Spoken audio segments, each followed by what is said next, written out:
Surface Studio, the image from the Apple event. It's a very large screen. Whoa! This is dangerous for Wacom. Oh, that's cool. That was very impressive. I don't really understand it, but I'm impressed.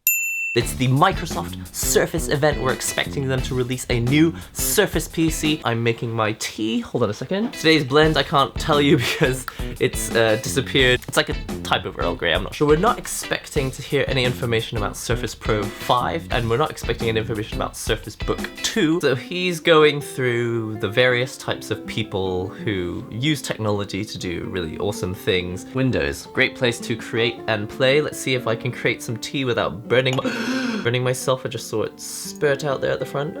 Windows is your kitchen table is what I just heard him say. No, my kitchen table is my kitchen table. Okay, he's going through all the numbers. Yes, millions and millions of people are using Windows 10. There are 3 times as many people building apps for Windows 10 as last year. So that's 3 developers? He's just talking about the next version of Windows. Tell us about the device. Oh, come on. I'm not here for the OS announcements. I'm here for the device. All right, so I'm a little nervous about watching Panos Panay because, so here's the thing. He's like one of those salesmen who thinks that he's sold you a product even when he hasn't, and you don't want to tell him you haven't sold it to me because you feel like it's gonna hurt his feelings and you think that would just break him. He's doing okay so far. Oh, great. Panos is gonna tell a story. I hope this doesn't get hard. I hope this doesn't get hard. Panos Panay. I hope this doesn't get hard. Just give me a sec. You couldn't make this stuff up. This is how he talks about being creative, like you. He's not telling a story. He's telling a story about someone else who told him a story. This is really frustrating. Okay, I'm getting really bored of Pan, so I'm gonna turn the screen off again until they talk about the PC. Oh, here it is. Here's the new product. What's it gonna be? It's a Surface Book, the most powerful Surface Book ever. What's different about it? It's got an i7 processor, 30% more battery life. It's called New Surface Book i7. All the rumors were wrong. The rumor people told us there would be no new Surface Book today, but there was. There you go. Because normally we wait for them to say something kind of profound. You wanted more battery life, so we put more batteries in it.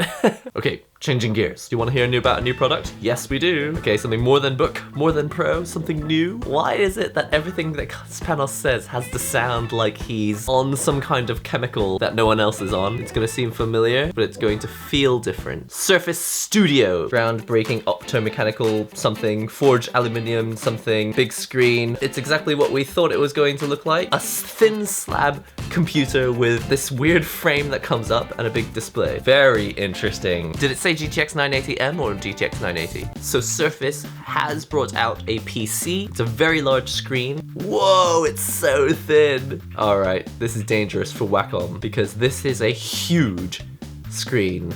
And if it works with the pen, a lot of people will be able to have full, giant Wacom Cintiq style drawing tablets, but hopefully at a lower price. That's bonkers. It's a 1.3mm LCD screen, apparently the thinnest one ever built. He says, of course it has touch, but does it have Surface Pen? All that matters is, does it have pen? 28-inch pixel sense display, 13.5 million pixels. Color's gonna be good. Okay, it's got a great screen that's super color accurate. Yeah, we get it. Surface Studio monitor has a button that you can switch between DCI P3 and sRGB, and you'll be able to see real color as it is accurate, and also be able to see it in sRGB, which is what a lot of people with cheaper monitors will see realistically. That's actually quite useful. Okay, I've been wondering whether it's going to work with Surface Pen, but I've just seen a pen on the table. He's clearly going to demo the pen later, but he just won't do it yet. He's about to fold the PC. Why does it have a mobile graphics processor? I don't understand that. He's like, what do you think of Surface Studio? And everyone's like, yeah, it's great, it's great. Tell us about the pen. Pen time, pen time, pen time. Pen time, pen time, pen time. Surface has always been about more. It's not just a desktop. All right, Studio's gotta have something kind of crazy. What is Surface gonna do that's crazy? Come on, tell me. Come on, hurry up, tell us. He's playing some really twee music in the background. Panos is doing a really emotional speech over the top of orchestral music. What's the surprise? What's the surprise? We see the image from the Apple event invitation. I wonder why. It's not going to explode off the screen, is it? If it explodes off the PC, I'll be very impressed. Ooh, that's very cool, the way that he pushed it down. Doesn't this remind you of an iPad advert? Like, all the photography looks like it was stolen from an iPad ad. Ooh, what is she using? She's got some sort of spinny puck. Oh, that's cool. You can draw on Surface Studio with your pen, and there's this little twirly, dially puck thing that you can also use on the screen. What is that? Because we were all wondering what the puck was. Now I'm interested. What does the puck? I don't know if it has buttons or something, but you can turn it and change the brush size maybe, or choose colors. That was very impressive. I don't really understand it, but I'm impressed. All right, it's pretty late now, so I probably shouldn't be shouting anymore, but basically just finished the Surface event, and yes, we have Surface Studio, which is a PC.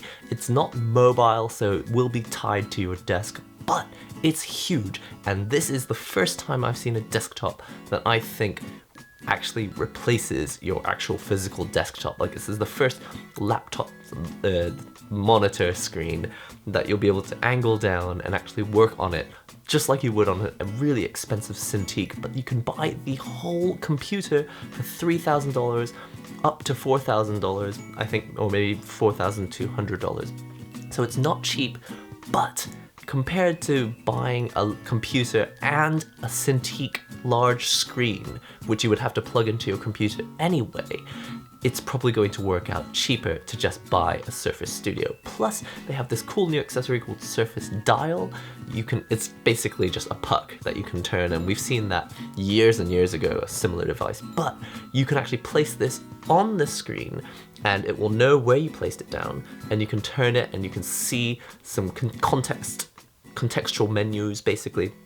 Essentially, it's a very cool idea, and they are definitely thinking about creators and how can people be more productive and how can they make stuff.